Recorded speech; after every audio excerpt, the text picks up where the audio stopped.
He dedicado mi artículo a Su Excelencia el ignorante presidente de México. El revisionismo es uno de los males de nuestro tiempo porque se analiza la historia con la actual mentalidad de lo políticamente correcto. Esto se complica cuando irrumpen personajes ignorantes que ocupan altas magistraturas y que les gusta regodearse en su desconocimiento histórico. Andrés Manuel López Obrador es un político populista, de los que adoran en Podemos, que alcanzó la presidencia en México. Esto no garantiza que no sea un espléndido ignorante que da lecciones de indigenismo, que es un terreno que complace mucho a los populistas iberoamericanos de izquierdas y de derechas. La parte más interesante y meritoria de su trayectoria es su origen relativamente humilde y que tiene una cierta ascendencia indígena y africana por parte de sus abuelos paternos. Lo que desconozco, dicho irónicamente, es si esa descalificación global que realiza la conquista se fundamenta en que sus antepasados pertenecían a la élite azteca, maya u olmeca. Estudió en la Universidad Nacional Autónoma de México, una de las mejores de Hispanoamérica, y su tesis versó sobre el proceso de formación del Estado Nacional de México 1824-1867. Un doctorado no excluye del fanatismo ideológico, porque muchos doctorandos escriben inspirados por ideas preconcebidas y orientados por directores de izquierda radical. López Obrador aprovechó el 500 aniversario de la caída de Tenochtitlán para atacar a España por la matanza de miles de indígenas. Su excelencia no puede ser más simplón.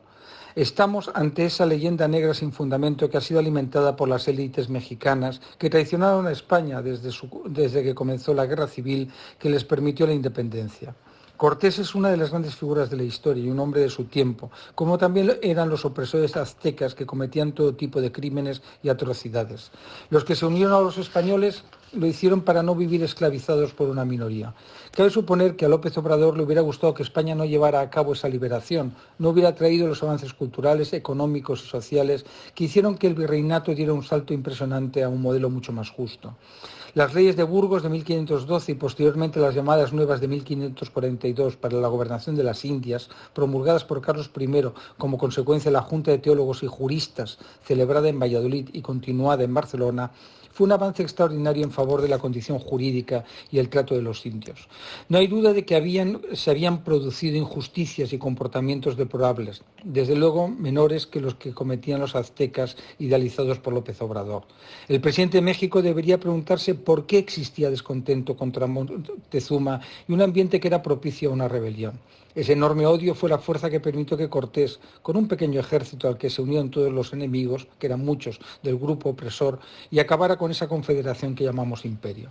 La presencia española sería muy provechosa en todo el continente y en líneas generales respetuosa con la población originaria y se produjeron matrimonios mixtos sin ningún problema. Por supuesto, no fue algo idílico y hubo excesos, pero nada que ver con las atrocidades que se cometieron en los Estados Unidos contra la población indígena, que fue casi exterminada por los belgas en el Congo, los británicos en sus territorios coloniales, los italianos en Etiopía y, por supuesto, los aztecas y los incas contra los pueblos que estaban bajo su dominio.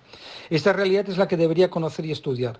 Con esa arrogancia, fruto de la ignorancia, aprovechó la conmemoración de los 500 años de la caída de Tenochtitlán, capital de la Confederación Azteca, para afirmar que hoy, fecha funeral, recordamos la caída de la gran Tenochtitlán y ofrecemos perdón a las víctimas de la catástrofe originada por la ocupación española de Mesoamérica y del resto del territorio de la actual República Mexicana. La única fecha funeral afecta al conocimiento, la investigación y el rigor, y sobre todo por la exaltación de la manipulación y la ignorancia.